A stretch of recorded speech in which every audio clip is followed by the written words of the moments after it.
Selamat pagi, seperti yang sudah dijelaskan oleh kelompok yang lalu, Ibu jelaskan lagi ya untuk sifat gelombang mekanik. Pertama, sifat gelombang mekanik. Yang kita ketahui, gelombang itu timbul karena adanya usikan yang merambat. Salah satu contoh gelombang yaitu contohnya gelombang air laut. Selain disebabkan oleh angin, gelombang air laut juga disebabkan oleh gempa yang terjadi di dasar laut. Contohnya kalau gempa yang terjadi di dasar laut, gempa yang sangat besar yang terjadi bisa menyebabkan gelombang tsunami yang sering kita kenal seperti itu. Jika mengamati pola perambatan gelombang, ini yang kalian sudah sering lakukan saat kecil. Ya, Ibu langsung lanjut. Ada dua gelombang yang kita ketahui. Di sini ada dua jenis gelombang yang kita ketahui. Ada gelombang transversal dan gelombang longitudinal. Kalau gelombang transversal yang arah getarnya tegak lurus terhadap arah rambatnya, seperti yang sudah hari Selasa yang dijelaskan oleh kelompok 3. Berikutnya ada gelombang longitudinal, gelombang yang arah getarnya sejajar dengan arah rambatnya. Contohnya seperti materi yang sudah dibagikan juga.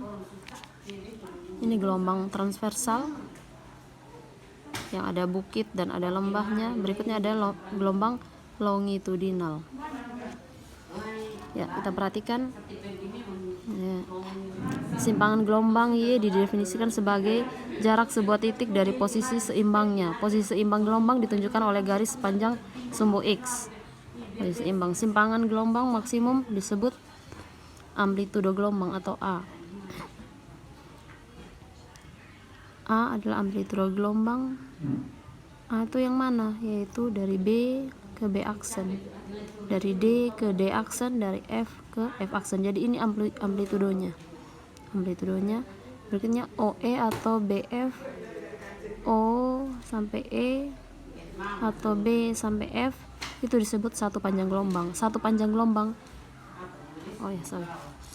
Amplitudo ini Ibu jelaskan ulang ya. Ini amplitudonya dari B ke B aksen, D ke D aksen, F ke F aksen.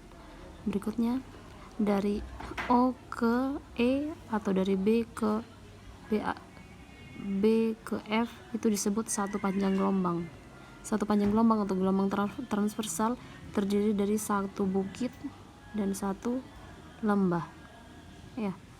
Jadi dari O sampai E itu disebut satu gelombang juga. Atau dari B ke F itu satu gelombang, atau dari C ke G itu juga disebut satu gelombang. Titik O, C, E, dan G adalah titik simpul. Titik O, C, E, G itu titik simpul. Titik B, F disebut titik puncak atau bukit gelombang, dan titik D disebut titik lembah gelombang. Satu panjang gelombang transversal atau diistilahkan dengan lambda. Ini lambda, kita bacanya lambda. Satu panjang gelombang atau lambda transversal terdiri atas sebuah bukit dan sebuah lembah. Itu yang dijelaskan tadi. Dengan demikian, satu panjang gelombang merupakan jarak dari O ke E atau dari B ke F. Satu panjang gelombang. Jadi tadi Ibu ulang ya, satu panjang gelombang berarti dari O ke E atau dari B ke F atau dari C ke G. Itu satu panjang gelombang transversal. Berikutnya untuk gelombang longitudinal. Gelombang longitudinal pada gambar 2.3 ini.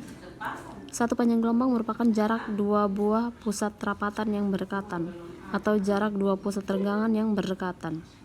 Jadi ini rapatan, ini renggangan. Ini rapatan, ini renggangan, ini rapatan, ini renggangan.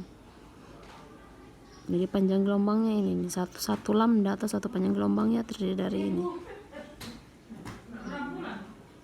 Satu panjang gelombang merupakan jarak dua buah rapatan yang berdekatan.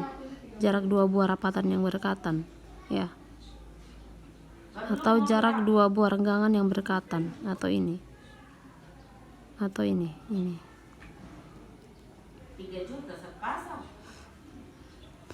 Pola gelombang transversal dan longitudinal dapat mudah dikenali jika kita menggunakan selingki. Selingki itu yang tadi ini nih, selingki yang ini nih, contohnya ini bisa kita buat bentuknya jadi gelombang transversal, bisa buat bentuknya seperti gelombang ini atau seperti yang ada di depan tadi ya, seperti ini. Kalau dengan selingki atau mainan anak-anak itu apa istilahnya yang warna-warni itu, ibu sudah lupa namanya apa, tapi kalau dalam IPA kita sebutnya selingki. Bisa kita nih buat bentuknya jadi gelombang transversal atau buat seperti gelombang longitudinal. Ada rapatan, ada renggangan, ada rapatan, renggangan, ada rapatan, ada renggangan. Ya. Ya, berikutnya waktu untuk menempuh satu panjang gelombang disebut T atau periode. Adapun banyaknya gelombang yang terjadi setiap satuan waktu disebut frekuensi. Periode dan frekuensi dirumuskan sebagai berikut. Periode sama dengan T per N. T ini waktu yang dibutuhkan bagi N ini banyak gelombang. Berikutnya frekuensi sama dengan banyak gelombang per waktu. Karena hubungannya seperti ini, makanya periode sama dengan 1 per frekuensi atau frekuensinya sama dengan 1 per periode. Berikut cepat rampat gelombang atau V sama dengan lambda per periode. Lambda itu panjang gelombang per periode.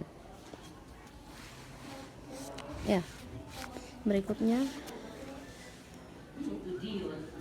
karena periode sama dengan 1 per F, persamaan cepat rampat gelombang dapat dijabarkan sebagai V sama dengan lambda per T atau sama dengan lambda per 1 per F ya, bukan 1 per T, 1 per F.